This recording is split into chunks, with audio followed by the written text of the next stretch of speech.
Salam atribut izləyiciləri, bugün ismi mənsubiyyətə görə dəyişməsindən danışırıq. Demək, mənsubiyyət şəkilçilərini bilinciklər. Birinci şəxsin təkil mənsubiyyət şəkilçisi ım, im, um, ün. İkinin təki ım, im, um, ün. Üçünün təki ı, üstüdür. Yəni ı, i, u, ü şəkilçisidir. Birin təki ımız, imiz, umuzumuz. İkinin təki ımız, imiz, umuzunuz. Üçünün cəmi isə ı plus ı şəkilçisidir. Amma onu cəmdə işlətmək üçün lar plus ı'dan istifadə olunur. Demək, mənsubiyyət şəkilçilər bunlar və digərlər. Mənsubiyyəti tapmaq üçün əvvəlinə şəxs və vəzifəni artırmaqla tapmaq mümkündür. Bu hansı şəxs və vəzifələrdir? Mənim, sənin, onun, bizim,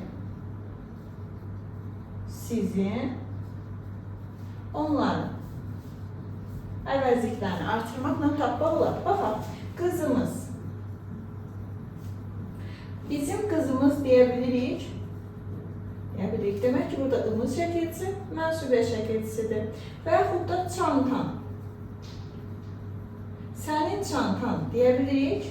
Demək ki, burada ımız şəkilçisi artıq mənsubiyyət şəkilçisidir. Və yaxud da çantası.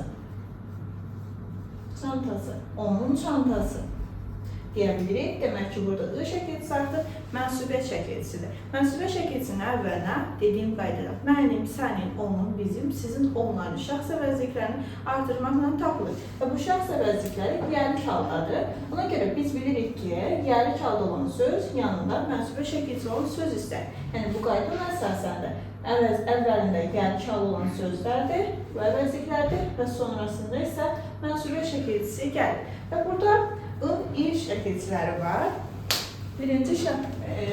Üçüncü şəxsin təkini və ikinin təki. Bunlar digər şəkilçilər, yəni hal şəkilçiləri ilə omoнимdir. I üstü 4 həm üçüncü şəxsin mənsubiyyət şəkilçisidir, həm də təsirli hal şəkilçisidir. Bunu necə fərqləndiririk? Təsirli də mənsubiyyət. Əgər onun əvəzliyini əvvəlinə artıra biliriksə, mənsubiyyət şəkilçisidir. Onun əvəzliyini artıra bilmiriksə, demək ki, təsirli hal şəkilçisidir. Məsələn, deyirəm, evi gözəldir. Onun evi gözəldir deyə bilirəm. Demək ki, burada il şəkilçisi artıq mənsubiyyət şəkilçisidir. Amma deyirəm, evi tikirlər. Artıq onun evi tikirlər deyə bilmirəm. Demək ki, burada il şəkilçisi təsirli halın şəkilçisidir. I şəkilçisini gördük. Əvvəlinə onun əvəzliyini artırırıq. İn şəkilçisinə baxaq. İn şəkilçisi isə həm mənsubiyyət ikinci şəxsin təkinin mənsubiyyətidir, həm də yerlik hal şəkilçisidir. Bunu necə fərqləndirik? Eyni qayda. Sənin əvəzliyini əvvəlinə artırırıq. Əgər sənin əvəzliyini artıra biliriksə əvvəlinə, bu zaman mənsubiyyət şəkilçisidir. Amma sənin əvəzliyini artıra bilməsək, demək ki, yerlik hal şəkilçisidir. Məsələn, qızın gözəldir. Sənin qızın gözəldir. Gözəldir. Bunu deyə bilirik. Demək ki, burada ın şəkilçisi artıq mənsubiyyət şəkilçisidir.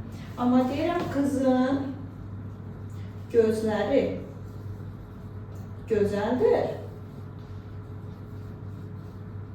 Artıq burada sənin qızın gözləri gözəldir. Sənin qızın gözləri gözəldir. Yəni, artıranda cümləni axıra qədər oxumaq lazımdır. Sənin qızın gözləri gözəldir deyə bilmirəm. Demək ki, burada ın şəkilçisi artıq yerlik halın şəkilçisidir. Bu qədər. Mənsubiyyətə görə dəyişmək bu qədərdir. Bizi izlədiyiniz üçün təşəkkür edirik.